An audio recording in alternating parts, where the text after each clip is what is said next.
I call this meeting of the Committee on Public Safety, Finance, and Policy to order. There is a quorum present. The first order of business is to approve the minutes from last meeting. Chair Pinto, would you approve the minutes for March 23rd, 2023? I move approval of the minutes of March 23rd, Madam Chair. All those in favor signify by saying aye. Aye. Opposed? The motion prevails, and the minutes for March 23rd, 2023 are approved. Members, we did it. We made it to Omnibus Week. And before we begin the walkthrough on the DE amendment, I'm going to share the outline and the expectations for the week. So today we will have House Counsel walk through the DE amendment and the fiscal spreadsheet. We will then take public testimony on the bill. And I'll also note that in your packets, members, and posted online, we have a number of letters related to the DE, so be sure to take a look at those. We will not be taking any official action on House File 2890 today. Thursday will be our markup day, and on Thursday, we'll adopt the DE amendment and then take up any other amendments. The amendment deadline will be at noon tomorrow. And then our plan is to vote the bill out of committee on Thursday. There will be no additional public testimony on Thursday. And then lastly, members, you'll see you have a note with your name on the DE amendment. For the sake of saving some trees, we're hoping to reuse that document. So you can just leave that. We'll put it back in your packets again, or if you take the DE with you, just please bring it back to committee with you. And before we get into the walkthrough and the public testimony, I just want to speak for a minute and give sort of a broad overview of what's in this bill. When we started this committee, I said one thing that was really important for us was the fact that people lacked confidence in our public safety system. When we don't have a system that people trust, victims don't report crimes, witnesses don't come forward, people that are supposed to be held accountable aren't. And we have a problem. And we have a lot of work to do in this committee, and we've done a lot of work to try to rebuild that trust in our system. And I really, truly believe that this bill does that in a transformational way. This bill has substantial funding for victims.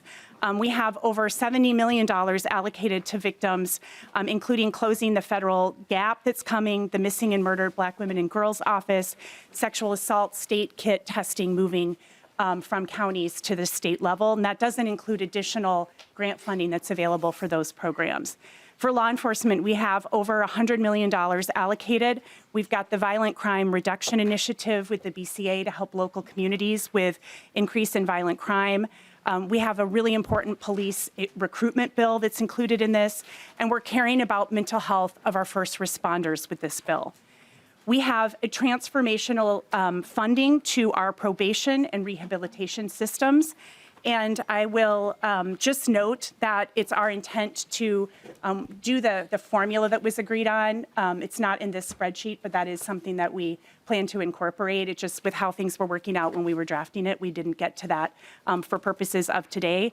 But we've got a substantial investment in our probation system.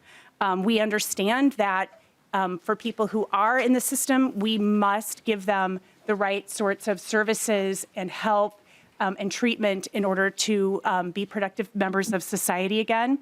And we also want to incentivize people to do those things who are incarcerated through programs like MRRA. We're also recognizing and addressing safety needs of our facilities. We've got addressing collateral consequences and post-conviction issues through the Clean Slate Act and prosecutor-initiated resentencing.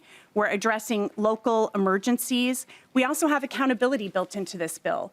We have funded post-investigators at the level that the ALJ recommended when the rules were revised to make sure that when there are complaints, they're properly investigated.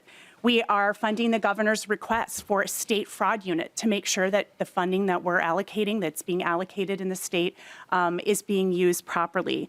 We've got funding for the private detective board, that bill we just heard last week, to make sure that people who are acting as private detectives but aren't licensed, that we're able to look into that and fix that problem. We have all kinds of things related to current crimes that we're facing in society and modernization of our system. We've got massive violence prevention in our bill because we know that preventing crime, preventing violence is really important in the overall package of public safety that we're talking about. We're addressing the fentanyl issue. organized retail theft. We have hate crimes, labor trafficking, qualified domestic violence offenses, and we have some provisions related to carjacking.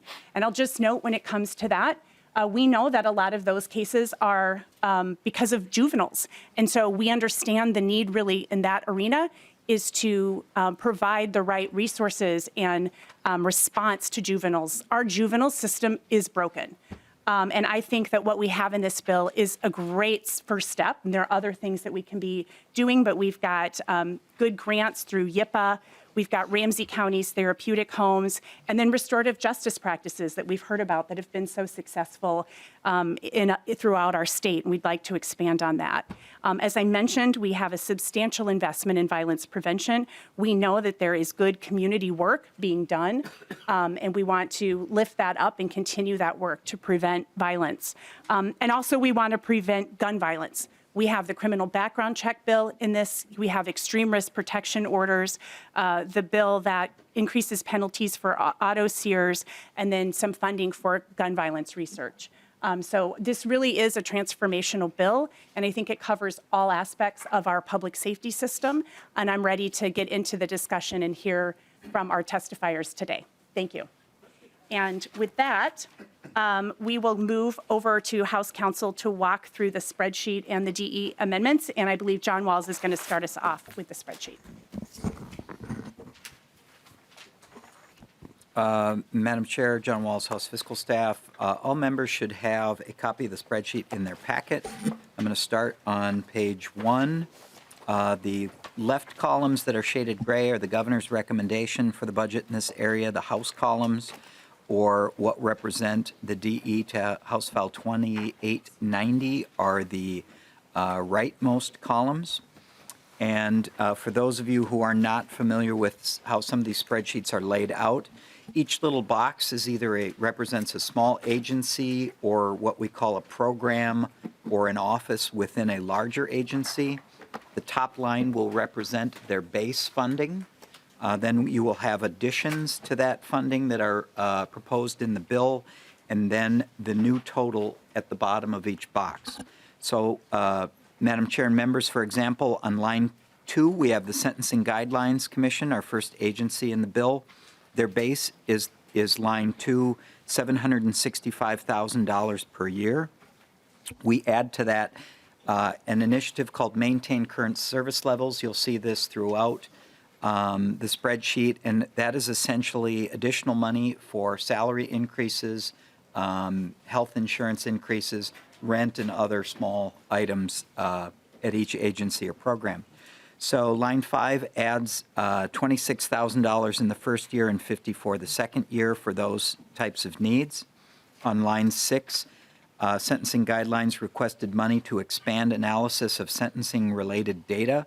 We provide $125,000 the first year and $124,000 ongoing for that.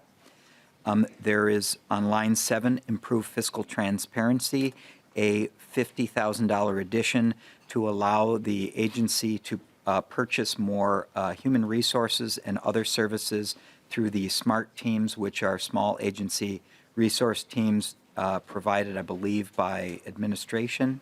On line 8, fully integrate with the court system. This is an IT request for $340,000 in fiscal year 24 and $348,000 in 25, with $78,000 a year ongoing in 26 and 27.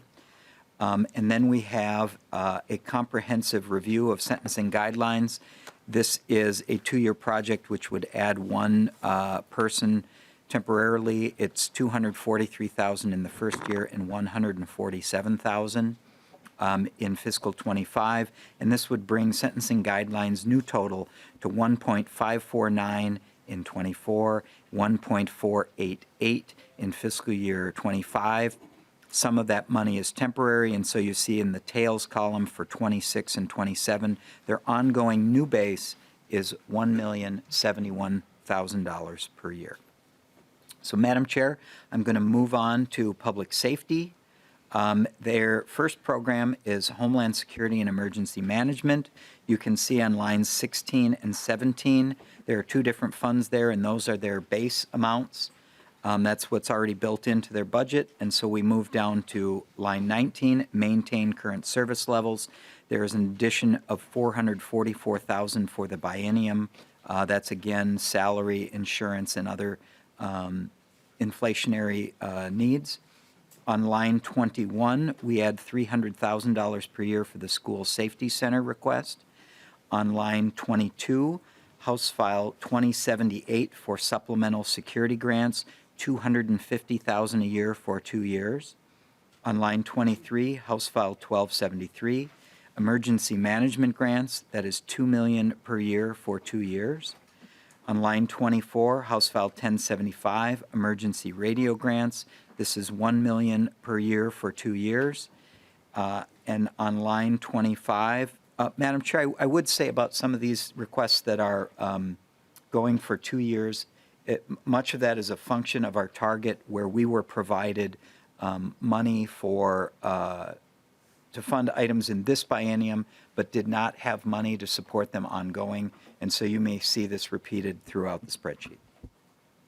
On line 25, House File 1617, a Grand Portage Emergency Management Coordinator, $145,000 per year ongoing.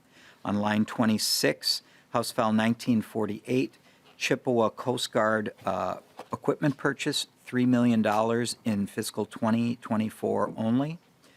On line 27, House File 41, a Fusion Center report of $115,000 per year ongoing to report on the Fusion Center's activities.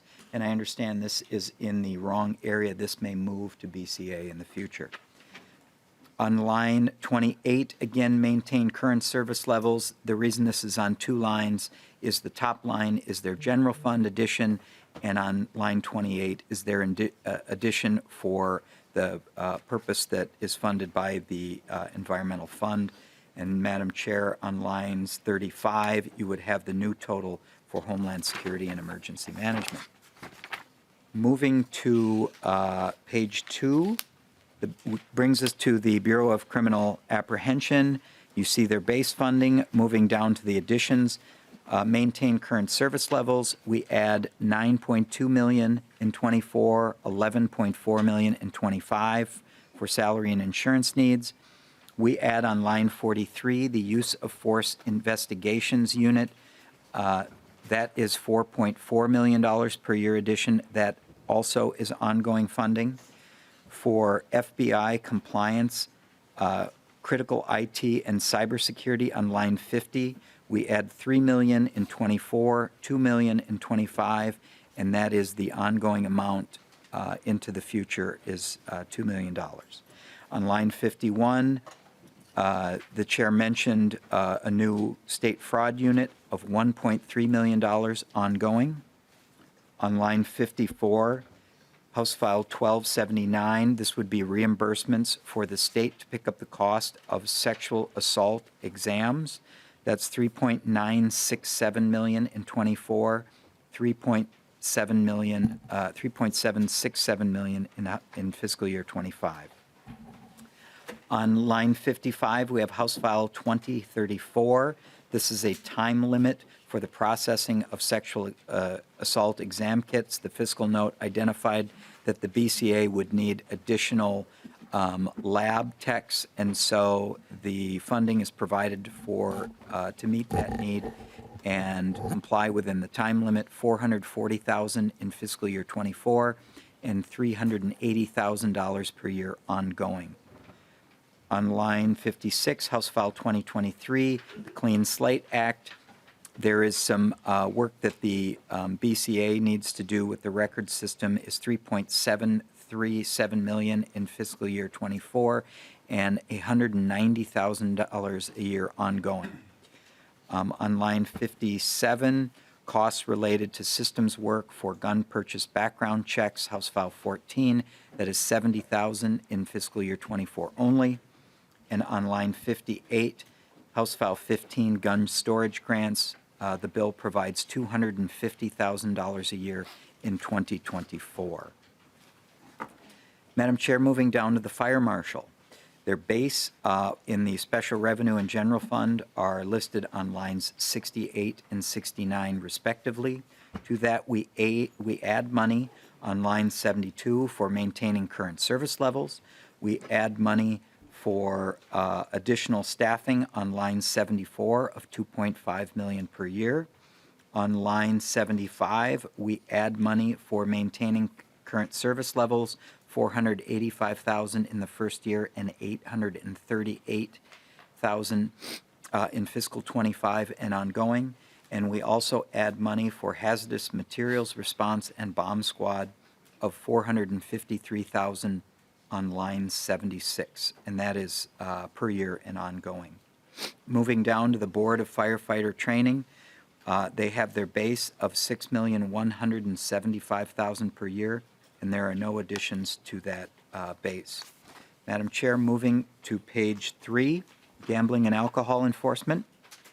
The bases are on lines 92 and 93. We add money to maintain their current service levels, and their totals are on lines 99 through 101. On line 103, we begin the Office of Justice Programs. Their bases are on lines 103 and 104. To that, we add money for maintaining current service levels. We add $11 million a year to fill the Federal Victims of Crime funding gap. That is also ongoing. On line 108, we add the office's request for additional OJP staffing. This will fund about 11 new positions, $666,000 in '24 and $1.334 million in fiscal year '25 and ongoing. We add $1.25 million for domestic and sexual violence housing on line 109. And on line 110, we establish the Murdered and Missing African American Women's Office, and that is $1.248 million per year. Moving down to line 117, there is $500,000 a year for the House File 46 Office of Juvenile Restorative Justice.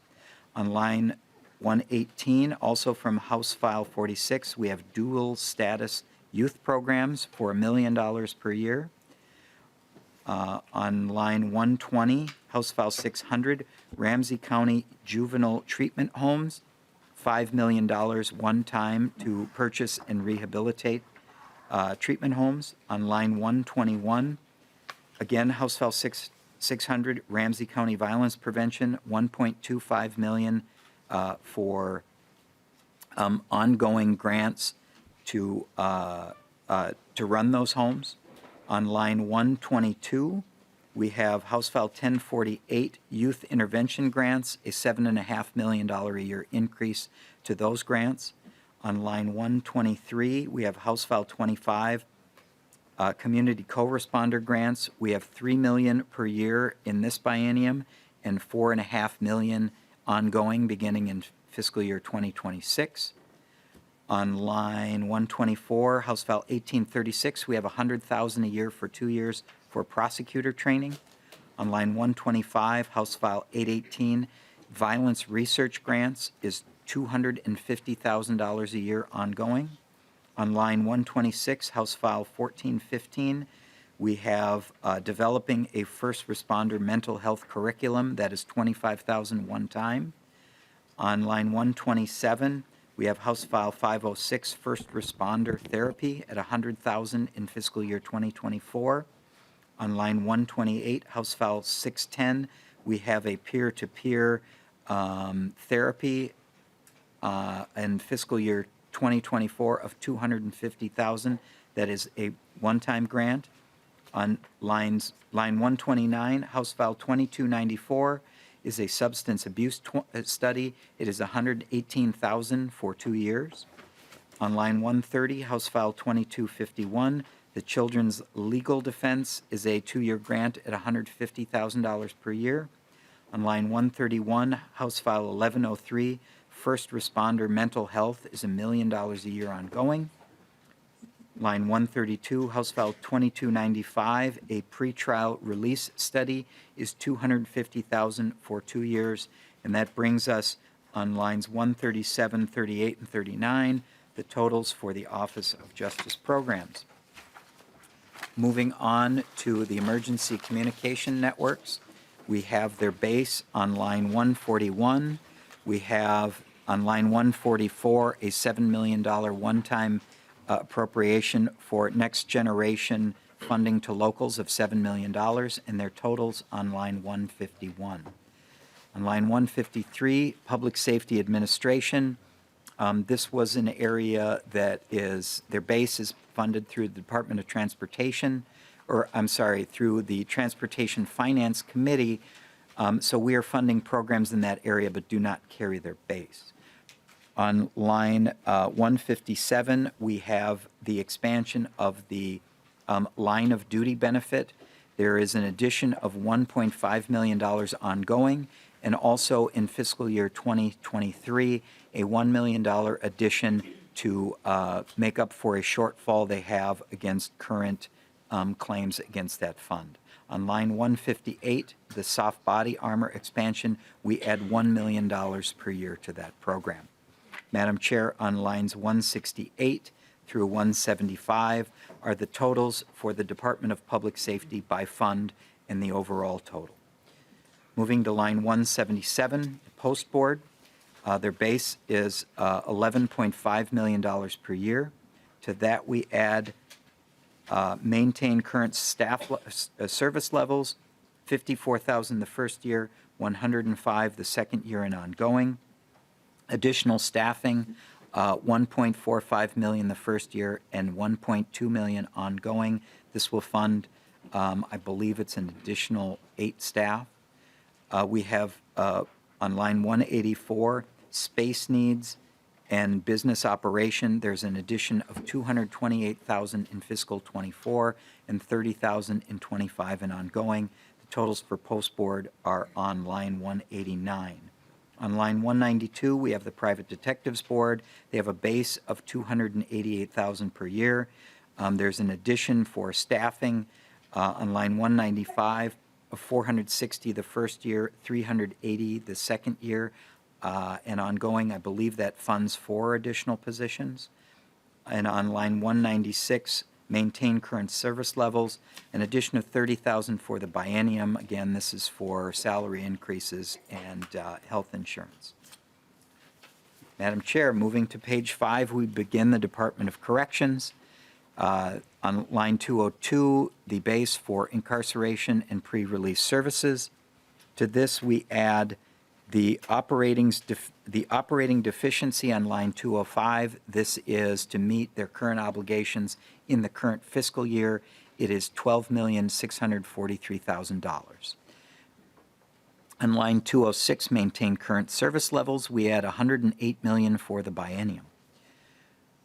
Line 207, prison population increase. This was an unforeseen increase in the number of commits to the Department of Corrections that was not currently funded at the level needed in their base, so we add $10 million for the biennium for that request.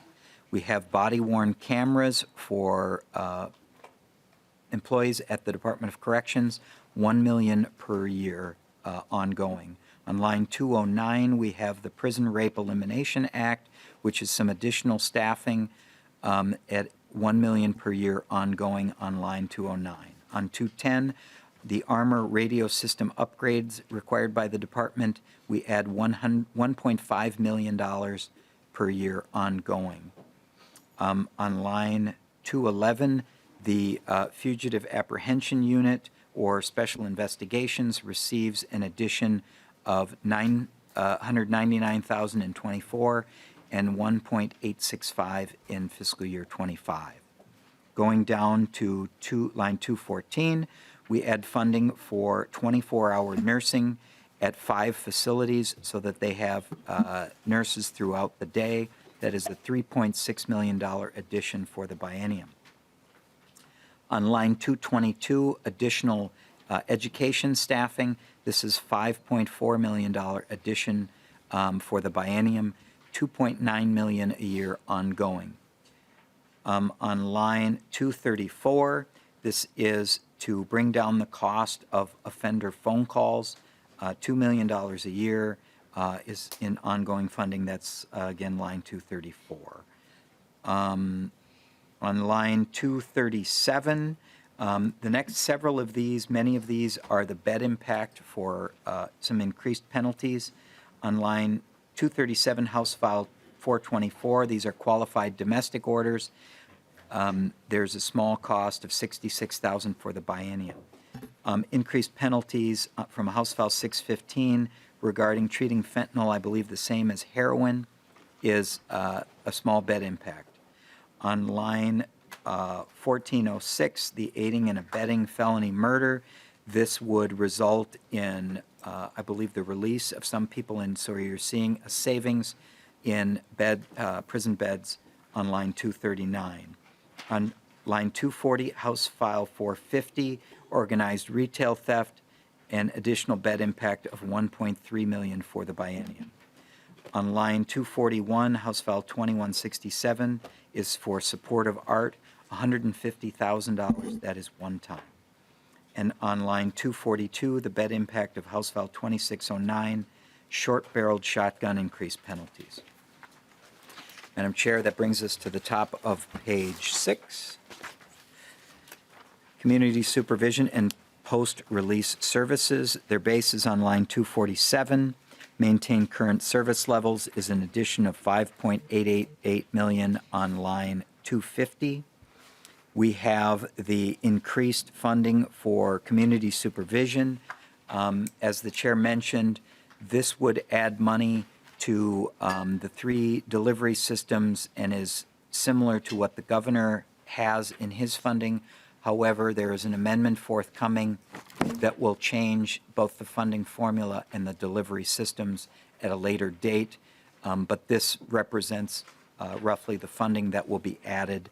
And so on line 252, it's currently a DOC probation increase of $11.5 million for the biennium. For CPO, it's $10.74 million for the biennium. And for CCA on line 254, $64,104,000. On line 255, tribal supervision, $5.5 million for the biennium. On line 256, $10 million for the biennium for community supervision grants and an administrator position. On line 258, at $532,000 for the biennium is a DOC request for successful reentry for public safety. On line 259 is for ongoing sex offender treatment once they leave prison at $2.4 million per year. On line 260, public safety through stable housing, another DOC request is funded at $2.13 million per year. Moving down to line 265, House File 1134, a local study for jail capital improvements, $150,000 in fiscal 2024 only. On line 266, House File 46 moves JDAI from the Department of Corrections to MNSCU. So there is a subtraction here of $500,000 per year in the Department of Corrections, and it is later added to MNSCU in the spreadsheet. On line 267, House File 147, Alternatives to Incarceration, Mower County, $160,000 a year ongoing is added for that. On line 268, House File 2282, increase to the work release program of $500,000 per year ongoing. And on line 269, House File 824, county discharge planning and a position to oversee that, $1,080,000 per year ongoing. This brings us to line 274, organizational, regulatory, and administrative services, or what some refer to as the central office for DOC. Their base of $31,700,000 is on line 274. The additions are for maintain current service levels of $30,800,000 on line 277. A request for public safety data infrastructure is added at $1 million per year ongoing. And then on line 281, an indeterminate sentence release board $40,000 per year.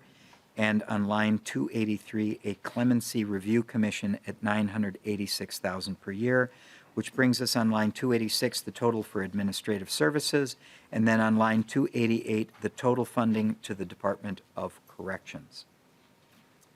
Madam Chair, the Ombudsman for Corrections on 292, their base, the addition for maintaining current service levels on 295, for additional staff on line 296, and their total on line 299.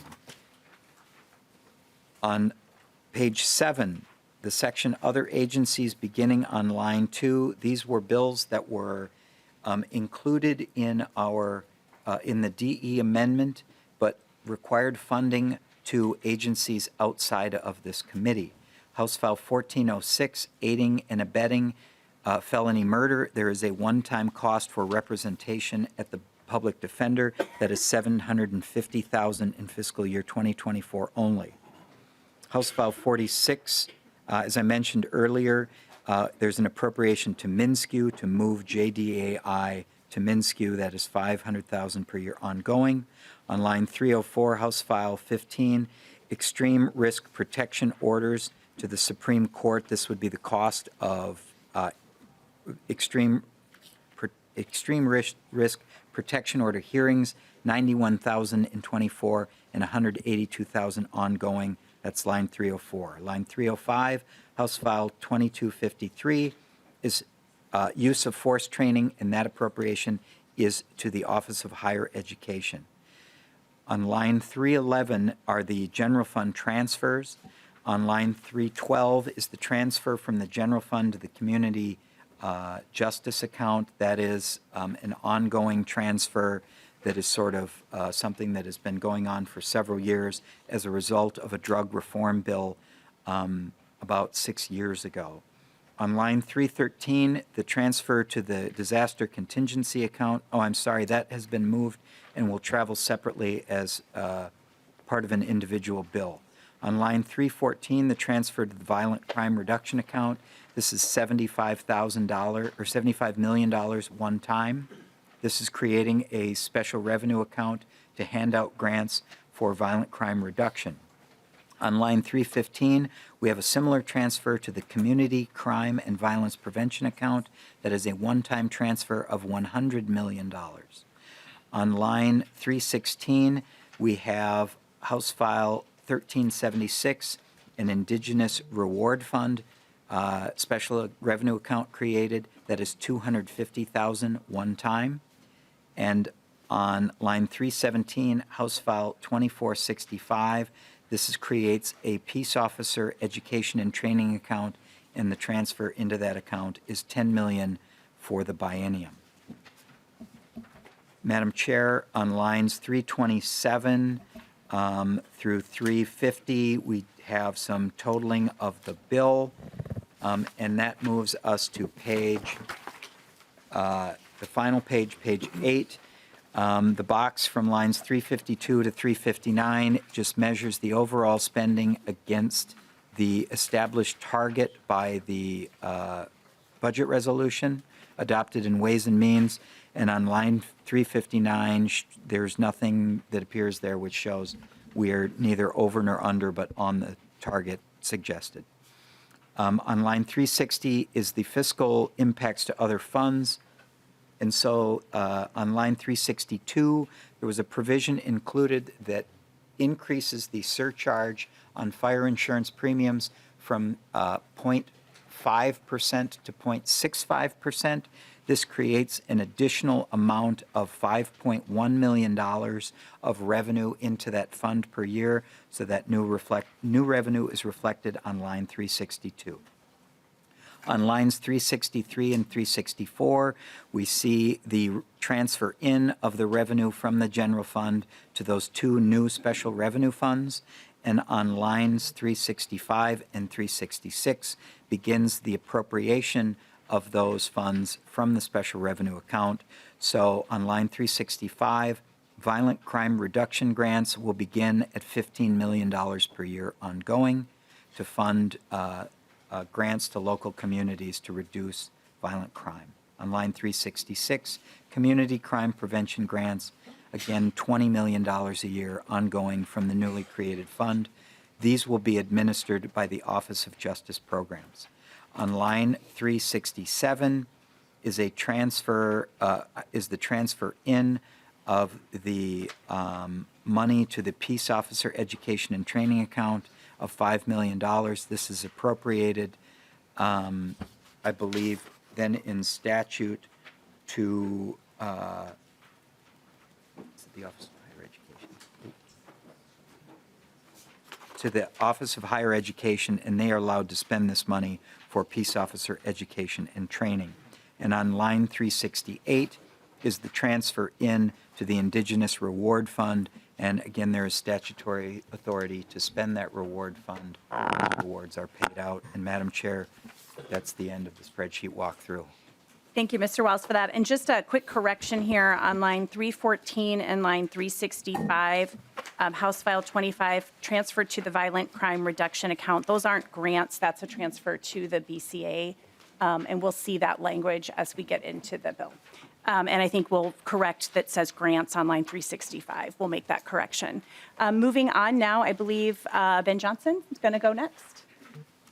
Madam Chair, members, I'm going to start walking through the remaining articles of the bill. I'm going to do this at a very high level, simply identifying the sections, what bills they came from, and letting you know if there are changes from language that was heard in committee. So if you turn to the bill and not the spreadsheet, if you want to follow along, I'm beginning with Article 2, which begins on page 34. Article 2 contains provisions relating to general crimes and penalties. Section 1 is from House File 111. It makes a conforming change. Sections 2 and 3 are from House File 42. Those eliminate the term blackmail, which was replaced by a different term. Section 4, I'm on page 37, line 15 now, is from House File 424. This is the change in the list of qualified domestic violence-related offenses. This does differ slightly from what was heard in committee. There are some limits now on the categories of third-degree murder and both first- and second-degree manslaughter, two provisions that are more related to crimes that are related to relationships. I'm moving on to Section 5 now. This is page 38, line 4. This is a change to the crime of felony murder. This was from House File 1406. Sections 6 and 7, which begin at page 38, line 15, are changes to the crime of assaults motivated by bias. Those are both from House File 181. Section 8 contains technical changes to the crime of kidnapping. This is done to facilitate data, and this was House File 803. Section 9, which is page 39, line 27, amends the exception that's related to causing the death of an unborn child. It removes a potential inconsistency if Section 145.412 is repealed, which is possible in another bill this session. This provision is from House File 91. Sections 10 all the way through 21 are provisions from House File 42. These were the changes to the crime of labor trafficking. Those sections begin at page 40, line 5, and run all the way through page 44, line 7. Again, no changes from what was heard in committee. Section 22 is the new crime of organized retail theft. Section 23, which is on page 45, beginning at line 27, contains some additional provisions from House File 450 related to the crime of organized retail theft. Sections 24 and 25 amend the crimes of burglary. These were also from House File 450. Sections 26 and 27, which is page 48, line 27, amend the crime of criminal damage to property in cases that are motivated by bias. This is from House File 181. Sections 28 and 29, those are from House File 2609. This is the provision that addresses the possession of machine guns. Section 28, which is page 50, line 24, is new from what was heard in committee. Representative Moller referenced that there would be an amendment. This is the amendment. It amends the definition of trigger activator. Section 30, which is page 51, line 25, is the change to the crime of surreptitious intrusion from House File 111. Section 31 addresses stalking in cases motivated by bias. Again, this is House File 181. Sections 32 and 33 are the deep fake crimes that were from House File 1370. Section 34, which takes us to page 59, line 25, is also from House File 111. This amends the statute of limitations in cases that involve surreptitious intrusion. Section 35, which is the final section in this article, is a repealer. There are two provisions. The first is from House File 42. It removes the term blackmail from statute. The second is from House File 91. It repeals the crimes of sodomy, fornication, and adultery. Madam Chair, I'm going to move to Article 3. This is an article that deals with public safety and crime victim policy. Article 3 begins on page 61 at line 14. The first two sections are from House File 1279. These require the state instead of the county to pay for medical examination costs for criminal sexual conduct victims. Section 3 establishes the Office of Restorative Practices. This is from House File 46. It goes for several pages, so Section 4 begins at page 68, line 27. That provision at 6827 is the increase to the insurance policy surcharge for the fire safety account. It moves it from 0.5% to 0.65%. That was House File 2678.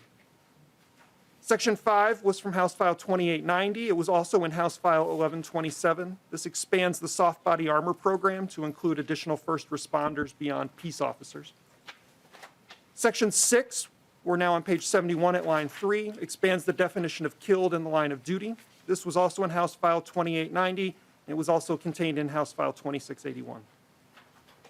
Section 7 requires the Office of Missing and Murdered Indigenous Relatives to include information about the new reward fund in its annual report. This was House File 1376.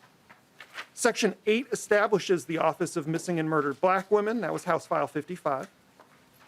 Section 9 brings us all the way to page 76, line 25. That section requires a report on the Fusion Center activities. That was House File 41.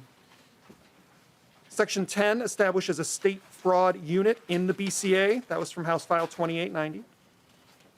Section 11, page 79, line 20, is the requirement for testing sexual assault kits within 90 days. That was House File 2034. Section 12 is another provision from House File 55. It requires the BCA to operate a missing persons alert program. The next set of sections, which run from Section 13 all the way through Section 19, are the provisions of House File 406 that require carbon monoxide alarms. That takes us all the way to Section 20. Section 20 is on page 82, starts at line 8. That section directs that fees and penalties collected under Chapter 299M, which is the Fire Protection Industry Licensing Chapter, must be deposited in a state fire marshal account in the Special Revenue Fund. This was House File 2026. Section 21 is a technical cross-reference from House File 2890. Section 22, page 83, line 12, is the private cause of action for non-consensual dissemination of deepfakes depicting intimate parts or sexual acts. That was from House File 1370. Section 23, which takes us to page 86, line 18, is another provision from House File 1279 that requires the state to pay for examinations of criminal sexual conduct victims. The next series of sections, from Section 24 to Section 28, are from House File 2890. These are the changes that make the term battered woman into the term domestic abuse victim, and also include some housing services in the category of services that can be provided to domestic abuse victims through certain grants. Section 29 takes us to page 89, line 26. This directs the Commissioner of Public Safety to amend the rules related to the soft body armor program. Section 30 is from House File 1376. This establishes a reward fund for missing and murdered Indigenous relatives. This has changed from when it was heard in committee. Most significantly, this provision has been moved out of coded statute into session law. Session law still has the effect of law, but it's no longer coded. That was done in part because it now expires. This would expire on June 30th, 2025. Section 31 is a repealer. It repeals the sunset on the Independent Use of Force Investigations Unit in the Bureau of Criminal Apprehension. This was in House File 2890. Madam Chair, I'm going to move on to Article 4 now.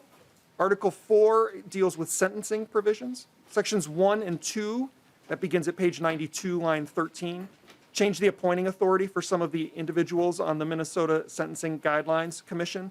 Section 2 has been amended since it was heard in committee. It clarifies that the new appointments made by the governor at the start of 2027 will involve staggered terms so that some members will serve 4-year terms and some will serve 2-year terms. This was from House File 2956. Section 3 requires a report from the Sentencing Guidelines Commission on prosecutor-initiated resentencing. Sections 4 all the way through Section 9 are from House File 43. These amend the maximum length of a gross misdemeanor sentence from 1 year down to 364 days and also make changes to the definition of felony. There are some conforming changes in those sections as well. Section 10 is page 96, line 1. This is from House File 226. This establishes the prosecutor-initiated sentence adjustment. This version is slightly different from what was in committee. It adopts some small changes from the Senate and also removes the staggered start to the program that was added when the bill was heard in committee. The next 3 sections, 11, 12, and 13, running from page 99, line 24, all the way through page 102, line 2, are provisions related to the 5-year cap on probation lengths from House File 1607. There's one small change from when it was heard in committee. The crime of stalking has been added to the list of exceptions. Section 14 is the retroactive application of the change in felony murder laws, again from House File 1406. And Section 15 is the retroactive provision for the change in the length of probation. That's House File 1607. Section 16 is also from House File 1607. That directs the Sentencing Guidelines Commission to amend the guidelines to conform with the new statutory cap on probation. And finally, in this article, Section 17 is a revisor instruction related to the change in the length of gross misdemeanors. Madam Chair, I'm moving to Article 5. Article 5, I'm going to do at a very high level. This is an expungement provision. This committee heard several provisions related to expungement. House File 1083 dealt with expungement of cases involving mistaken identity. 1084 dealt with cases involving an expungement after a pardon, and 2023 creates a new automatic expungement procedure. House File 111 also had a cross-reference change within those same set of statutes. Because these statutes dealt with many of the same provisions, there has been some technical changes to harmonize the language. Some of them amended the identical sections of law. They are substantially similar in terms of the policy impact. It's mostly technical changes to incorporate the changes that were made to the same sections of law. I'm going to move to Article 6. This is page 134, line 5 now. Article 6, at the highest level, is from House File 2788. This is the language that was heard in committee. This is the changes to the clemency reform. There are some slight changes. They match what was adopted in the Senate, and my understanding is those were requested from the Department of Corrections. It's going to take us to Article 7, which will be the final article that I walk through. Article 7 relates to evidence gathering and reporting. Article 7 begins on page 148 at line 21. Sections 1 through 4 are all from House File 450. They deal with the release of certain information from financial institutions to law enforcement agencies. The next set of sections, which are sections 5 to 7, contain the prohibition on no-knock warrants. These sections contain some changes from what was heard in this committee, but they are the changes that were made in the Judiciary Committee to address the suppression of evidence. It takes us to Section 8, which is on page 152, line 15. This is another provision from House File 450 related to financial institutions. Section 9 is a conforming change related to the no-knock warrant changes. Section 10, which is page 153, line 25, is the carjacking report from House File 281. Section 11 from House File 686, this is page 154, line 14, addresses the use of mobile tracking devices on stolen motor vehicles. And Section 12 is a repealer. It repeals the provisions relating to the use of no-knock search warrants. That also was from House File 2290. Madam Chair, that completes my portion of the walkthrough. I'd ask that you recognize Mr. Diebel. Thank you, Mr. Johnson. Mr. Diebel. Madam Chair and members, I'm prepared to go through section by section, but I could also do an overview and just identify which bills are in each article, if that would expedite time and allow you time for... Thank you, Mr. Diebel. Let's do that because there are a lot of testifiers Yes, here I I want to get to. understand. Thank you. Okay, very good.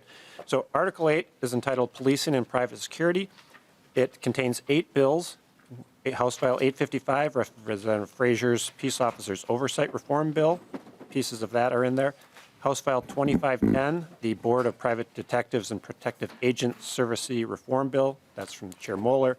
House File 181, Representative Vang's Hate Crimes Bill. House File 538, Representative Frazier's Hate and Extremist Group Ban for Peace Officers. House File 822, Representative Kran's Peace Officer Discipline Data Bill. Representative Kran's House File 823, Peace Officer Background Check Bill. And House File 2465, Representative Hewitt's Peace Officer Expedited Education and Training Bill, but only the educational piece of that, not the medical insurance. And finally, in Article 8, House File 2173, Chair Becker Finn's Tribal Law Enforcement Bill. Moving to Article 9, which is entitled Corrections Policy. It contains 10 bills. The first is Representative Tapke's Private Prison Ban, House File 1200. The second is Representative Kran's Correctional Facility Licensing Bill, that's House File 824. The third is Chair Pinto's Juvenile Detention Policy Bill, which is House File 1233. The fourth is Representative Kran's Fugitive Apprehension Unit Reform Bill, which is House File 1523. The fifth is Representative Tapke's Corrections Ombudsperson Bill, which is House File 745. Sixth is Representative Tapke's Indeterminate Sentencing Release Board, House File 1321. Chair Becker Finn's Tribal Probation Bill is included in this article as well. That's House File 1864. Representative Feist's Juvenile Risk Assessment Bill, House File 1511 is included. House File 1462, Representative Tapke's Mental Health Pilot Project for Jail Inmates is included. And finally, Chair Lee's Jail Study Bill, House File 1134 is included. Moving to Article 10, which is entitled the Minnesota Rehabilitation and Reinvestment Act. This is this article is solely House File 1319, which was authored by Chair Becker Finn. Article 11 is entitled Firearms Background Check, and this is House File 14 from Chair Pinto's proposal. Article 12 is Representative Frazier's House File 15, which is the Emergency Risk Protection Order. One substantive change in this article is that mental health professionals are no longer authorized to seek an Emergency Risk Protection Order under this version of the bill in the omnibus, DE. Moving to Article 13, this is Controlled Substance Policy. It contains 3 bills. One is Representative Baker's Fentanyl Reform Bill, which is House File 615. The second is Chair Becker Finn's Tribal Parks Bill, which is House File 1877. And the third is Representative Gomez's Syringe and Drug Paraphernalia Bill, which is House File 2041. Moving to Article 14, Controlled Substances Schedule. This is the substance of Representative Bierman's update to the Controlled Substances Schedules, which was we heard earlier this session. And Article 15 is the final article of the DE, and that is the Emergency Communication System Reform Bill that came from the agency and is from the underlying House File 2980, Article 8. And Madam Chair, that concludes the overview. Thank you so much, and thank you so much to our staff for the walkthrough and for all of the great work you've done putting this together. Next, we're going to move on to public testimony, and we had folks sign up in advance, so we're not going to be taking any additional testimony. We've got quite a list ahead of us, and people who signed up, thank you. We're told 90 seconds, so we're going to be timing everybody that's speaking. And as I call your names as being on deck, please start making your way down so we don't spend time just shuffling around in the chairs. And we'll begin with Elliot Boutai, and then we've got Marcia Milliken and Jeffrey Lundy. And just a reminder to all the testifiers, please introduce yourself, and then you can begin your testimony. Welcome back. Go ahead. Thank you, Chair Moller, members. Elliot Boutai with NAMI, Minnesota. Thanks for the opportunity to speak in support of many of the provisions in this bill. There are too many for the time I have, which is a great thing. We are grateful for the inclusion of the Mental Health Legislative Networks Bill, House File 824, which makes phone calls free from a jail if they're to mental health providers or for mental health reasons, and bolsters our model discharge plans for people leaving jails, and also provides really important funding for jail social workers and reentry programs. We're really supportive of the investments to make phone calls and video calls free for people in prisons, and to build partnerships with law enforcement and to build the capacity of our mobile crisis teams. We are strongly supporting banning disciplinary room time and reducing and regulating strip searches of juveniles, and also very supportive of the Minnesota Rehabilitation and Reinvestment Act and the Office of Restorative Justice. And we're also grateful for your work on the red flag law, which will protect people who are at risk of suicide and also help protect their privacy. We're generally supportive of a lot of the juvenile justice provisions, the support for people that are incarcerated and first responder wellness, and for the investments in community supervision. So I know we don't have much time, but NAMI represents people with mental illnesses and their families, and I just think it's important to recognize that mental illness doesn't care what your job is or what role you play in the legal system. So to that end, we're really grateful for your work in this committee. Thank you. Thank you. Thanks for your testimony. Marcia Milliken's next, and we have Jeffrey Lundy and then Mary Moriarty. Please, other people, start waking your way down. Like, come sit in these chairs over here. Come on down. Okay, welcome to the committee. Please introduce yourself and begin. Thank you, Chair Moller and members of the House Public Safety Committee. I'm Marcia Milliken, and I'm the Executive Director of the Minnesota Children's Alliance.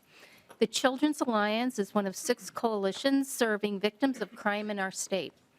Together, we advocate for children and families who have experienced crime and abuse and victim survivors of domestic and sexual violence. Today, I'm testifying in support of House File 2890, a public safety omnibus bill that would allocate funds for crime victim service organizations. We're happy to see investments into programs serving victims of crime in our state. We're glad to see an $11 million increase in base funding for crime victim services at a level that will close the gap created by federal funding shortfalls.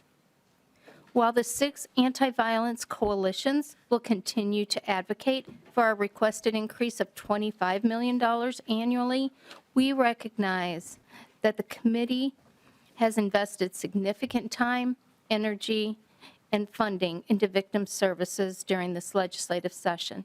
We look forward to continuing to work together to support victims of crime, child abuse, sexual, and domestic violence.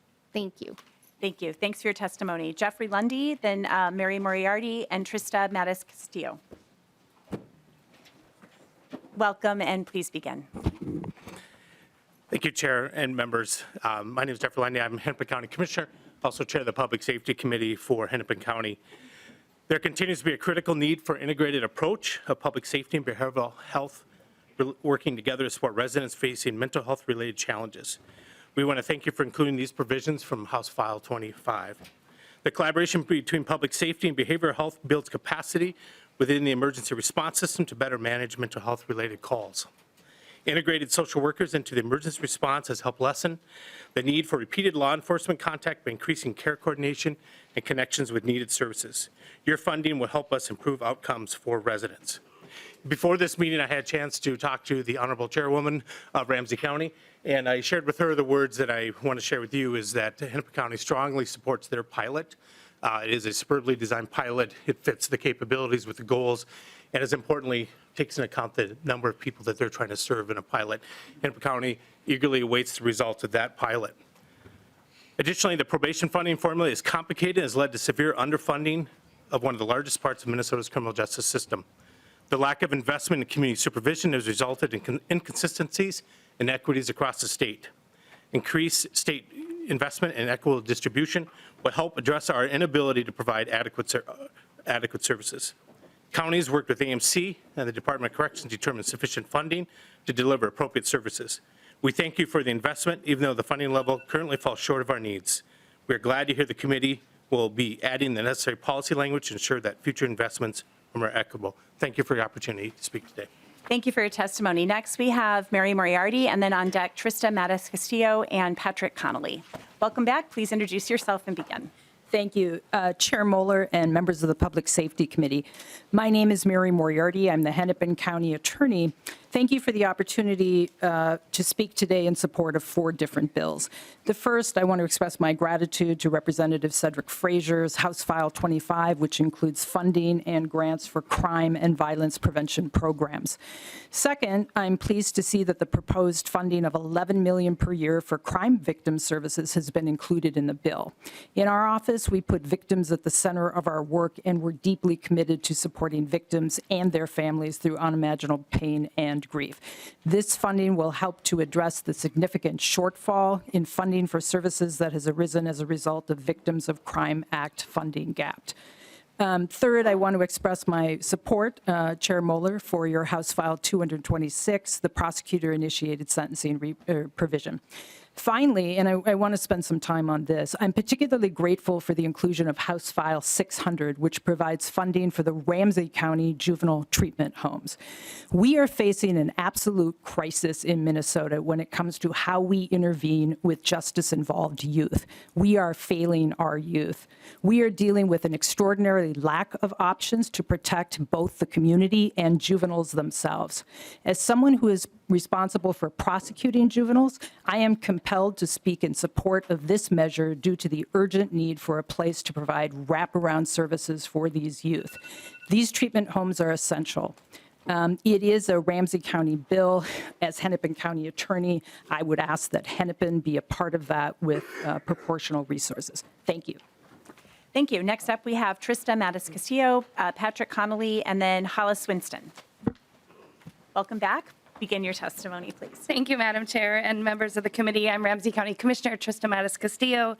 I want to voice our deep appreciation for your inclusion of House File 600, which is a holistic proposal that works to address and prevent the alarming youth violence in our community. Ramsey County is ready to pilot the small number of community-based and culturally specific intensive treatment homes. Youth placed in these residential settings will receive intensive wraparound therapeutic and social services to address their needs and interrupt the cycles of violence. These homes, developed in collaboration with community, our law enforcement partners, our county attorney, and our violence reduction leadership group, will include continuous learning with and from these youth and their families and service providers to improve the treatment and services we can provide young people. It is our hope that this work can serve as a model for future statewide efforts and ultimately improve outcomes and reduce recidivism. Equally important is the ongoing funding for reentry support, family peer-to-peer support, respite options, and employment opportunities for youth. These are things that our youth and families have been asking for, and we see the efforts as essential to youth violence reduction in our community. Ramsey County has done this extensive work. We've had the hard conversations with our community to come to this proposal that we first brought to the legislature in 2022. We appreciate the committee's support, and thanks for this opportunity and your time. Thank you. Next up, we have Patrick Connolly, Hollis Winston, and Mark Bruley on deck. Go Madam ahead. Chair and members of the committee, thank you for the opportunity to speak to you today. I was in front of this committee 6 weeks ago to share my wife's carjacking experience being held at gunpoint in our garage with my daughter in the car while I was in the house in December of 21. As I mentioned, seeing and hearing my wife run and scream for her life with my daughter in her arms was the worst thing I've ever seen or heard. The teenagers that committed this awful crime had lengthy records, and my wife and I have arrived at the position that they should have never been in the position to commit this crime. They should have either been in a secure facility, or the programming they experienced should have had more of an impact on their life. Since this crime occurred, my wife and I have had dozens of conversations, and some of those very difficult, as Trista will testify to that. We've worked closely with Ramsey County, the Commissioner's Attorney's Office, and the Sheriff's Office. More importantly, we've worked with Bob and Trista, and my wife and I feel that House File 600 strikes the appropriate balance to protect the community and provide the services that these teenagers need to give them a chance to lead a productive life. We are proud to support the work of Ramsey County and equally proud of the voices assembled to support House File 600, including bipartisan support here at the legislature, the St. Paul Chamber of Commerce, the Minnesota Business Partnership. We are so appreciative of the great leadership from Trista, Bob, and John. And I feel I can call them by their first names because they've taken the time to get to know my family and get to know our story. And we're so very proud of their leadership. Thank you. Thanks for your testimony. Next up, we have Mayor Winston, and then Chief Bruley on deck, and then Rob Dorr. Welcome, Mayor. If you can introduce yourself and begin. Thank you, Madam Chair and Committee. My name is Hollis Winston. I'm Mayor of the City of Brooklyn Park. I'm here because, we support the Ramsey County, the accommodation for them to have some type of juvenile facility. We're asking that on the Hennepin County. We have the same thing. Here's why. Less than 3 days ago, 6 teens were shot in Brooklyn Center. When Brooklyn Center sneezes, Brooklyn Park sneezes as well, and that's not something we are willing to run away from. What people don't know is that less than a week before that, our Sergeant Robbie, who oversees the juvenile unit, and our SROs had predicted that within a number of weeks, that particular youth was either going to end up shot or dead or shooting somebody. So in Brooklyn Park, we've done much of the work when you talk about upstream dollars, which much of that's in the bill. We've done much of the work in terms of establishing violence interruption, alternative responses with social workers and therapists, even coming up with programs where we talk to runaways as soon as it happens because we know that's an indicator for what's going to happen down the road. We're even aggressively trying to hire as many police as possible. The reality is that when we hone in on these particular youth, and we're beginning to know who those youth are, there are no facilities to get ahead of some of these issues. And our concern is we don't want to hear about 6 more youth shot. There is an urgency here in our city and in Brooklyn Center and those surrounding suburbs that has got to be addressed. And we're also going to be bringing some other cities into the fold in terms of the work we're doing. But I just want to make clear the urgency of what we're dealing with because I have to go and I have to speak to the mothers and the families that are watching their children be shot or losing their children. Thank you. Next up, we have Chief Mark Bruley, Rob Dorr on deck, and then Rolf Olson next. Go ahead. Welcome. Madam Chair, thank you. As I'm Police Chief Mark Bruley of the Brooklyn Park Police Department. Thank you for the opportunity to speak with you briefly. Madam Chair, you stole my thunder a little bit because you called out that the juvenile justice system is broken, the criminal justice system, and it absolutely is. Unfortunately, I see it all the time. One of the things that I've taken on as a police chief is I meet with the victims, mothers, and family of gun violence. And one thing that if you want to feel helpless, go sit with a mother who lost their child to gun violence. And one consistent thing that I hear is, why weren't we doing more? Why wasn't there more intervention? Recently, Park Center played a basketball game for the state championship on Saturday. It was missing a player who died from gun violence. That player was a victim of being around other individuals that had a long history, like the gentleman before us that talked about the kids that carjacked them. That is a continuous theme. 6, 7, 8, 9, 10 felonies and be on probation and continue to victimize communities.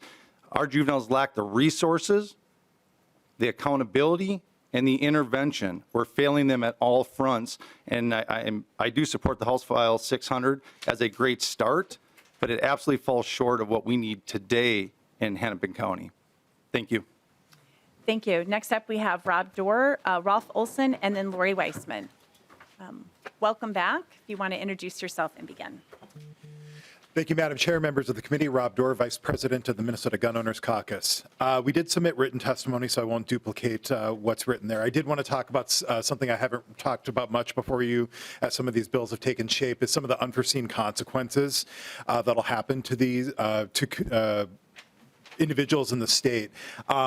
There was some effort to provide some protection for people who are some expansion of the ability for police chiefs and sheriffs to deny a permit to purchase, but the accountability measures weren't copied over from the permit to carry law.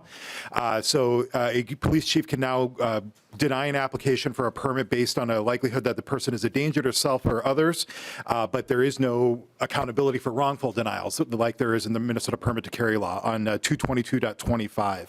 It also ignores the ability to have a court hearing for a wrongful revocation.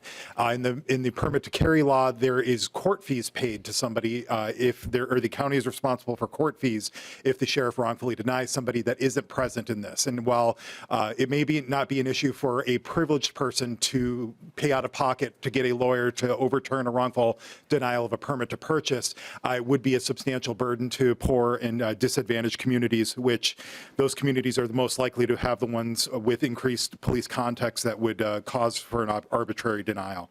On the red flag law, we do appreciate that the medical health professionals cannot directly petition for a red flag law, but we're still concerned on lines 240.7 that there is some chilling effect there, that the reporting that the healthcare professionals can do to the police may cause a chilling effect for mental health services. Thank you. Next up, we have Rolf Olson, then Lori Weissman, and then Chief Potts after that.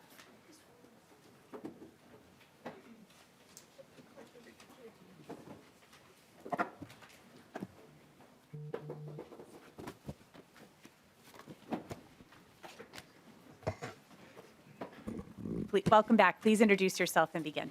Yeah, Madam Chair, members of the committee, thank you for your good work. My name is Rolf Olson. I'm no stranger to these halls. You've heard me speak before. As the father of a murdered daughter, I've made my contribution to the incredible numbers of gun victims whose tears flood our nation. This insanity has to end.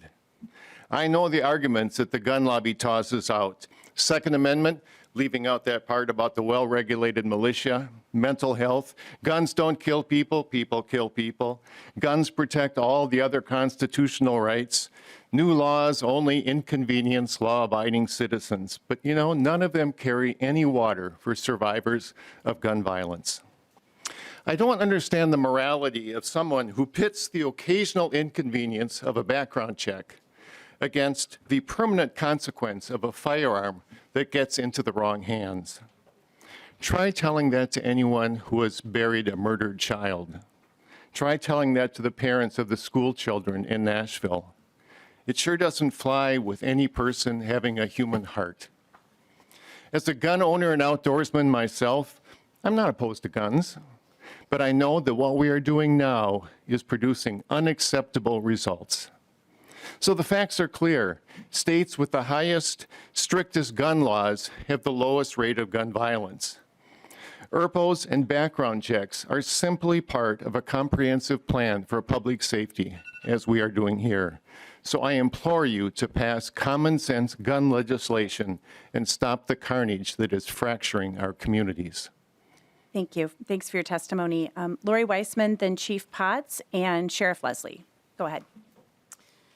Thank you. Good morning, Madam Chair and members. My name is Lori Weissman, and I am the co-chair of the National Council of Jewish Women, Minnesota's Gun Safety Committee.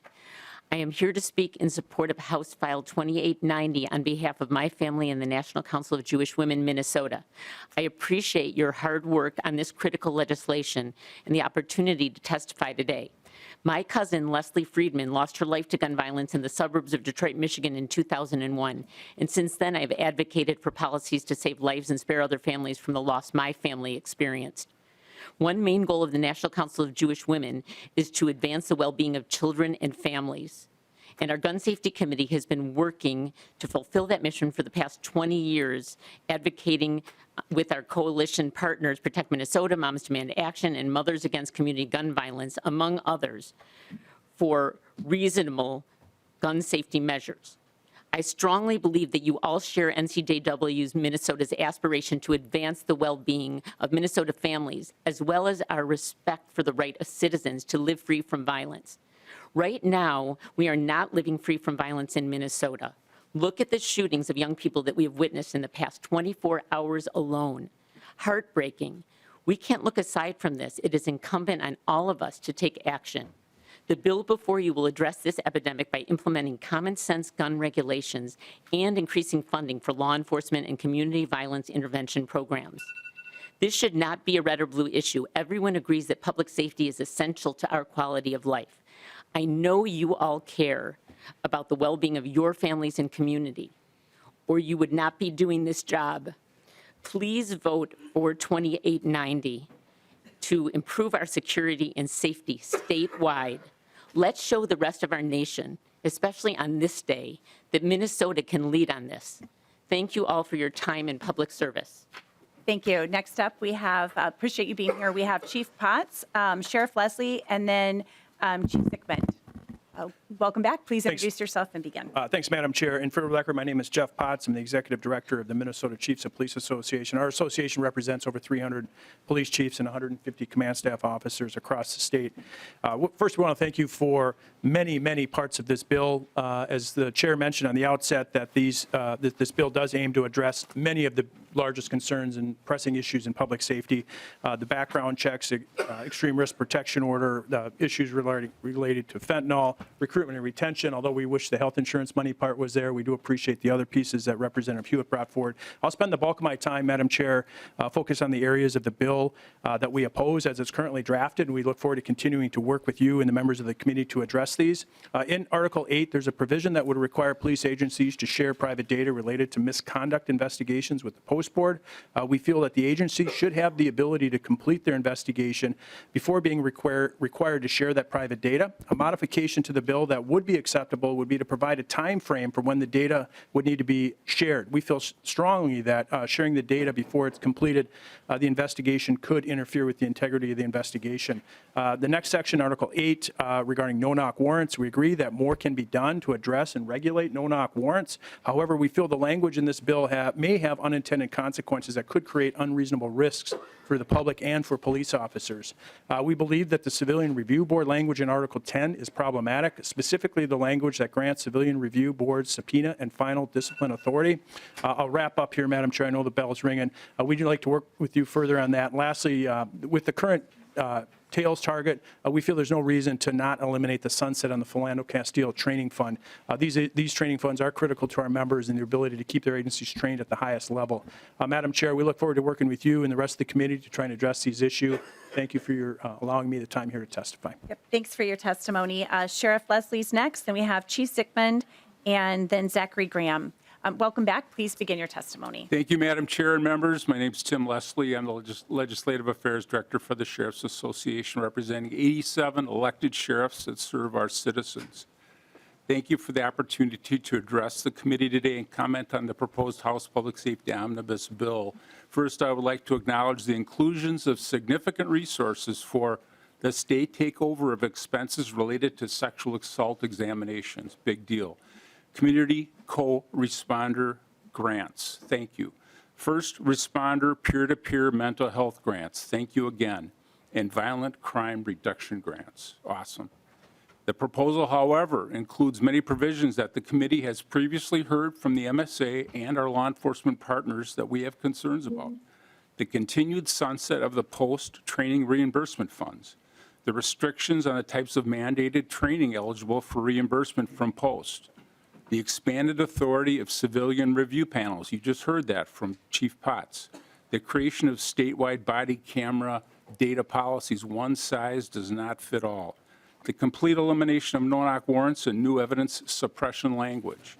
There is also a new provision requiring the DOC to study jail consolidation that we have serious concerns about. To our knowledge, this provision was never introduced as a bill or previously discussed in this committee.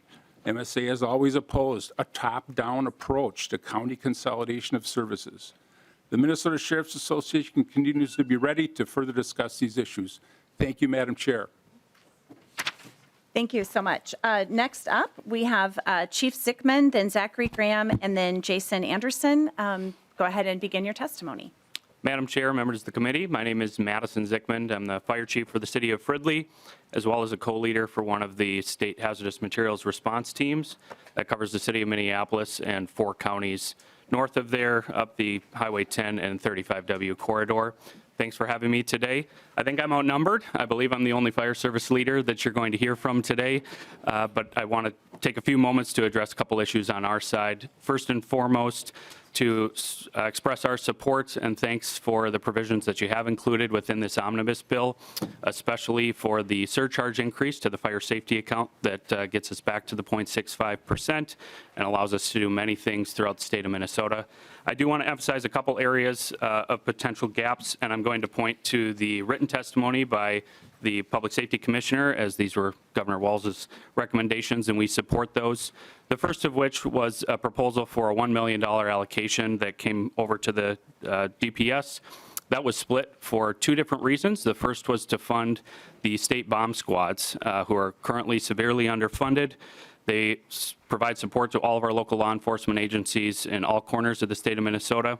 The second portion of that was for a non-responsible party fund. Much of what we do through the bomb squads and the other state teams, including hazmat, does not have a billable party that we can go back to, and so we end up either eating that cost at a local level or dipping into other coffers and taking away from funds that are needed for other important resources.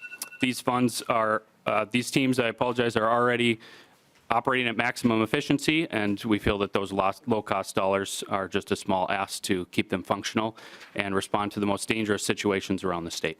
Thank you. Thank you. Thanks for your testimony. Next, we have Zachary Graham. Then on deck, we have Jason Anderson and Midge Christensen. Welcome, and go ahead. Good morning, Madam Chair and members. For the record, my name is Zach Game, and I am a senior hearing officer with the Hearings and Release Unit at the Minnesota Department of Corrections. I'm testifying today as a proud member of MAPE. I would first like to thank the chair and the committee for fully funding the department's operating deficiency funding request.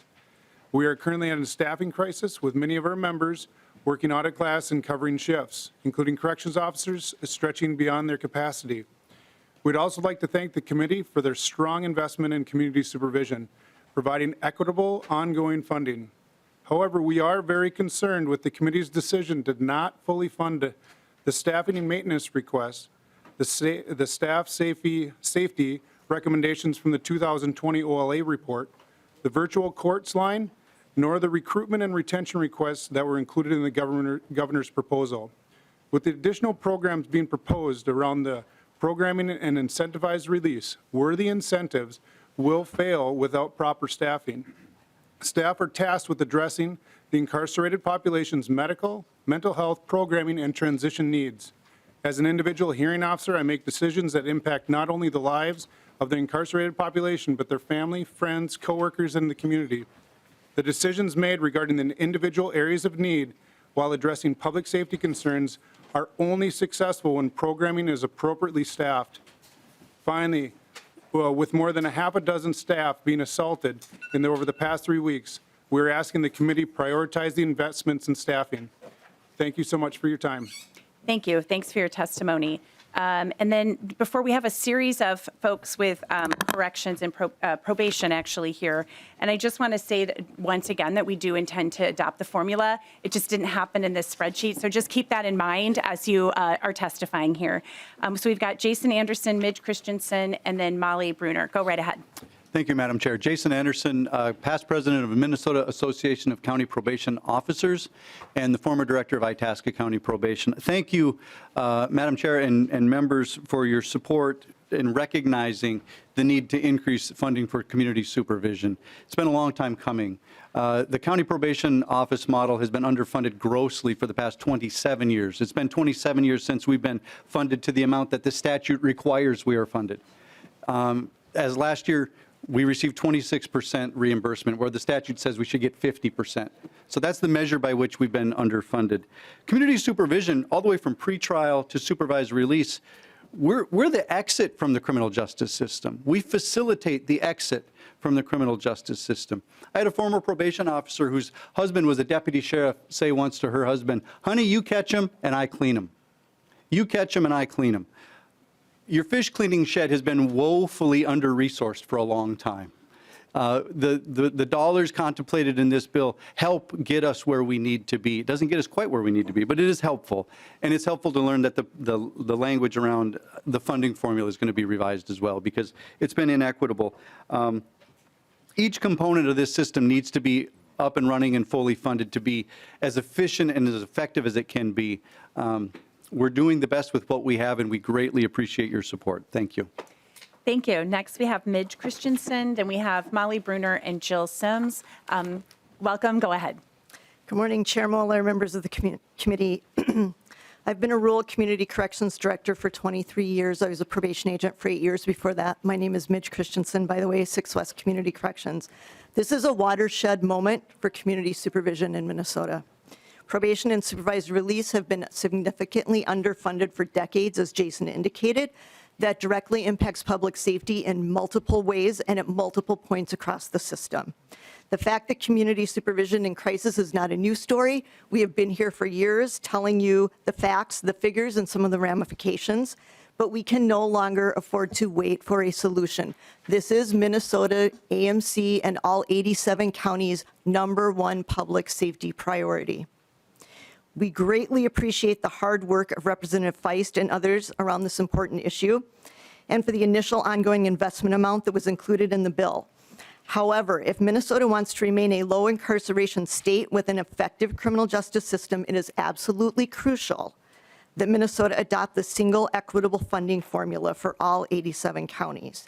It must also fully fund the vital function of community supervision through the $83 million increase that was reflected in House File 1838 originally. That is the actual level of need that was identified through data collection and analysis. So members, this is the Public Safety Committee. And simply put, effective supervision is public safety. And communities in every corner of this state deserve no less. Thank you so much. Thank you. Thanks for your testimony. Molly Bruner, then we have Jill Sims and Matt Ely. Welcome to the committee. Go ahead. Thank you. Good morning, Madam Chair and committee members. I'm Molly Bruner, the Director of Scott County Community Corrections. I'm also here on behalf of the Minnesota Inter-County Association. Thank you to Chair Moller for including increased funding for community supervision in House File 2890. I'd also like to thank Representative Feist for her work on House File 1838. We strongly encourage that continued consideration for formula language and additional appropriations from House File 1838 into the bill. The formula used to distribute probation funding, as you've heard, is outdated and has created inequities based on lack of resources. For Scott County, what that means is that between 2008 and 2022, we've only received $100,000 more money in state funding compared to our levy increase of $1 million. The problem is not new, and counties have been working on fixing this for a long time, long before learning about the state budget surplus in 2022. We're struggling to keep up. Our caseloads are maxed out, and without adult probation officers and state support, many individuals fall through the cracks. In 2017 and 18, we did a recidivism study in Scott County, and what came back was we were unable to handle the volume of felony-level high-risk supervision clients. 50% of our population in Scott County is monitored in our phone reporting center. There's 100 adult clients on felony supervision that are recidivating at double the rate than is expected. If the formula and funding in House File 1838 is not passed this year, Scott County actually faces a tough decision on whether we can continue to provide supervision services. So thank you for your recognition of this important proposal, and we look forward to seeing it included in the final bill. Thank you. Thanks for your testimony. So Jill Sims, Matt Eling, and then we'll close it out with Commissioner Schnell and Commissioner Jacobson. Welcome back. Please introduce yourself and begin. Thank you, Madam Chair. My name is Jill Sims, and I'm the Director of Government Relations at Hospitality Minnesota. We represent Minnesota's restaurants, hotels, lodging, resort, and campground sectors. Today, we'd like to comment on the section in the DE pertaining to carbon monoxide alarms in hotel rooms, lines 80.26 through 82.27. The #1 priority of all hotel and lodging operators is to ensure the safety of all guests and employees. Today, in the state of Minnesota, if you stay in a hotel room that has a fuel-burning appliance or is served by a fuel-burning source, there is a carbon monoxide detector, as required by the state of Minnesota Fire Code, which was updated to require this in 2020. Traditionally, the Fire Code is revised and adopted through the rulemaking process and has that adequate implementation and education time for hotels to be able to comply. The hospitality industry hopes that there's an opportunity to work with the committee to specifically address the implementation timeline. In Minnesota, there are 87,000 hotel rooms across nearly 1,100 properties. As I mentioned, generally when the Fire Code is revised and adopted, like it was in 2020, there is an education and implementation timeline for hotels to appropriately plan and budget for those changes. At this time, we do not have clarity on how many units will need to be ordered, what the supply of the product is, and there are some supply chain challenges, and if hotels have the budget or labor availability to install by an August 2023 deadline. We asked the committee to amend the language to reflect the current implementation timeline that the state fire marshal's office uses when implementing changes to the Fire Code. We look forward to working with the committee and are happy to be a resource. Thank you. Thank you. Thanks for your testimony. Matt Eling, and then the commissioners want to work your way down. Welcome. Please introduce yourself and begin. Thank you, Chair Moller, members. Matt Eling, Minnesota Coalition on Government Information. We have 3 points to make briefly. First, we'd like to thank Representative Feist for working with Senator Limmer on the Minnesota Fusion Center reporting language that you'll find starting on line 76.25. This is the kind of bipartisan work that we feel is necessary to preserve government transparency and accountability in the state, and it is appreciated by our board. We have two technical points to make. The first relates to the data section of the retail theft language that starts on line 151.4. And we worked with the Senate to make a change to that language, the specific language found on lines 151.22 to 151.24 that would make this new section of law consistent with long-standing treatment of inactive law enforcement investigative data. And so we'd urge the House to follow that change that was made in the Senate that was adopted last Friday in SF 893. And finally, in the interest of clarity, we would recommend that the changes to the body camera section that we testified about in House Judiciary on March 14th be adopted to ensure that public access contemplated by that section is implemented without confusion. The changes that we suggested in that hearing incorporate suggestions from the Data Practices Office, who has likewise urged some technical changes for the purpose of statutory clarity. And our previous testimony, Madam Chair and members, is posted online on the former committees that have heard this previously. So, Thank you. We appreciate that. Thank you. And before the commissioners begin, I just want to clarify something that was said in the record about the jail study. That was House File 1134. It was a Chair Fu Lee bill, and we heard that on March 10th. Thank you so much, Commissioner. Introduce yourself and begin. Thank you, Madam Chair, and members of the committee. Paul Schnell, Commissioner of the Department of Corrections. Chair Moller, the DOC is grateful for you and your thoughtful approach to investing in public safety in Minnesota. The investments and policy in your bill are transformative for the correction system in our state. The DOC shares your goal of creating a safer Minnesota, and state investment in what works is more critical than ever. House File 2890 does that. It accomplishes this through the inclusion of the Minnesota Rehabilitation Reinvestment Act, creating a long-term, comprehensive, and evidence-based approach to preventing reoffending and incentivizing rehabilitation. Through your leadership, House File 2890 provides the DOC with critically needed base funding that invests in transformative services to ensure successful community reentry.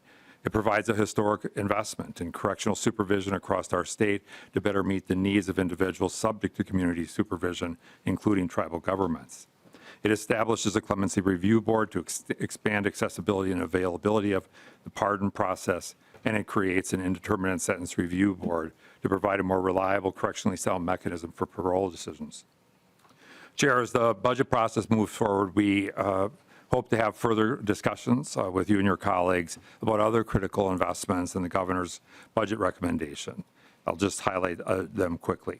Funding for the statewide data infrastructure to replace the agency's critically antiquated records and data management system, creating the creation of a family support unit at the DOC to provide capacity to more strategically and meaningfully strengthen family ties, investments in recruitment, retention, and staff wellness, funding for the virtual court hearing process, and creating an evidence-based practice unit to guide and ensure training and policies and practices that are data-driven and solution-focused, investing in the accountability and transparency, such as diversity, equity, and inclusion of our staff, policy reviews and research, and establishing an economic opportunity and public safety unit to invest in the DOC's employee unit to build pathways to incarceration. While much work remains before the end of the session, we know the efforts of the Public Safety Committee and the budget bill you are bringing forward is something that I believe you can all be proud of, and we as a state can be proud of. We look forward to partnering with you between now and the end of the session, and I thank you for your leadership on behalf of Minnesota and its public safety. Thank you, Commissioner. Now the next commissioner, go ahead and introduce yourself and begin, please. Yeah, thank you, Chair Moller, members of the Public Safety Committee. For the record, my name is Bob Jacobson. I am the Commissioner of Public Safety. First, I need to thank the committee for their partnership in this session. I'm grateful that this bill includes the funding necessary for the Department of Public Safety to maintain our current service levels. I'm in complete agreement with you that the BCA Force Investigation Unit has proven its value, and the investment you're making to continue that unit is critical. The bill also includes a robust investment in community grants. This is funding that's critical to the prevention and intervention efforts that will improve the safety of communities throughout Minnesota. Thank you. The federal VOCA gap in funding is not an issue of our making, but I am also relieved that we have the resources to fill it. There's a few areas of this bill I'd like to call your attention to help hopefully have some continuing discussions. The Waltz Flanagan Public Safety budget includes critical investment to help decrease evidence turnaround times for violent crimes. The funding, however, along with the accompanying policy language, only covers sexual assault examination kits, would exclude other violent crimes like homicides and non-fatal shootings.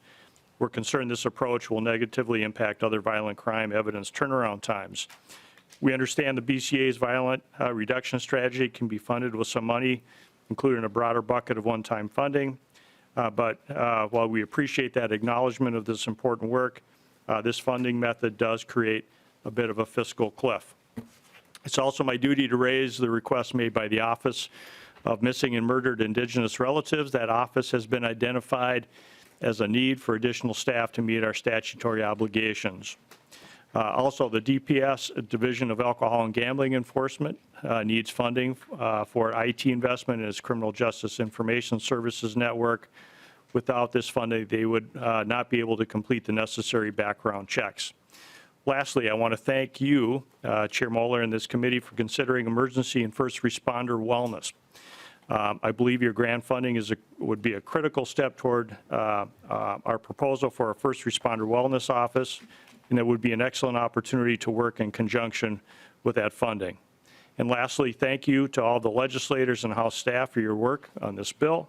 DPS looks forward to working with you as we move forward together to serve all communities to build a safer Minnesota. Thank you. Thank you. Thanks for your testimony and all your work. And just a heartfelt thank you to all of our testifiers today. Also, really good job of sticking to your timelines. And I actually found that your testimony was, all of you were very succinct and to the point, and it was very helpful. So thank you so much for that. And with that, that concludes today's agenda, and we'll see you on Thursday for Markup Day. We are adjourned.